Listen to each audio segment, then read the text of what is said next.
বিৰাদাৰ নমস্কাৰ। যৌৱন ক্ষেত্ৰলৈ আপোনাক স্বাগতম জনাইছোঁ। আপুনি প্ৰথমবাৰ আহিছে নেকি? আগতে আহিলোঁ, দুবাৰমান আহিলোঁ। দুবাৰবাৰ এতিয়া মানে আজিলৈকে তিনিবাৰে হ'ব আৰু। তিনিয়ে হ'ব। আপুনি কেনে পাইছে এইবাৰ?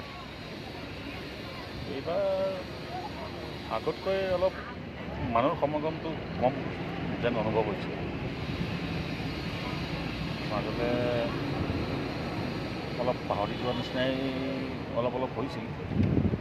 এনেকৈ এটা মাজতে ভিডিঅ' এটা ওলাল, কোনোবা এজন ভাইটিয়ে এটা ৰীল ওলাইছিলে, য'ত নেকি দেখালে কোনোবা কলকাতা মানুহ এজন আহিছিলে, আহি তেওঁ বোলে একো দেখি নাপালে, প্ৰায় বগা বেছি ধূলি এই বুলি কয়, মানে বৰ দুখত খুবেই লাজ লাগিল বুলি তেনেকৈ এটা ৰীল বনাইছিলে, আমি ফেচবুকত চাব পাইছিলোঁ। তাৰপিছতো মনটো আৰু বেয়া লাগিল, হয় মানুহবিলাকে কিজানি পাহৰি গ'ল।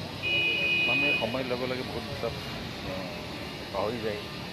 কিন্তু তাৰ পিছতে দেখিলোঁ নিউজত, ফেচবুকত যে নাই, মানুহ আকৌ আৰম্ভ হ'ল, আকৌ মানুহে ইয়াত কাম কৰা আৰম্ভ হ'ল, আৰু কামবিলাক পুনৰ আকৌ আৰম্ভ হৈছে। এতিয়া আকৌ মানুহবিলাকৰো চাগে অলপ চেন্টি, আৰু আকৌ পুনৰাই মানে কি হ'ল, জুইটো জ্বলিবই ধৰিলে।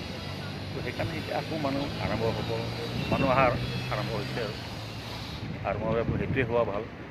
তাত আমি আমাৰ অঞ্চলৰ পাহৰি যাব নালাগে কোনো, সেইটোৱে মোৰ কথা। আৰু জাষ্টিছ ফৰ জুবিন গাৰ্গ, অতি সোনকালে যাতে তেওঁ জাষ্টিছ পায় আৰু আমাৰ মনত শান্তি দিব পাৰে, এয়াই আৰু।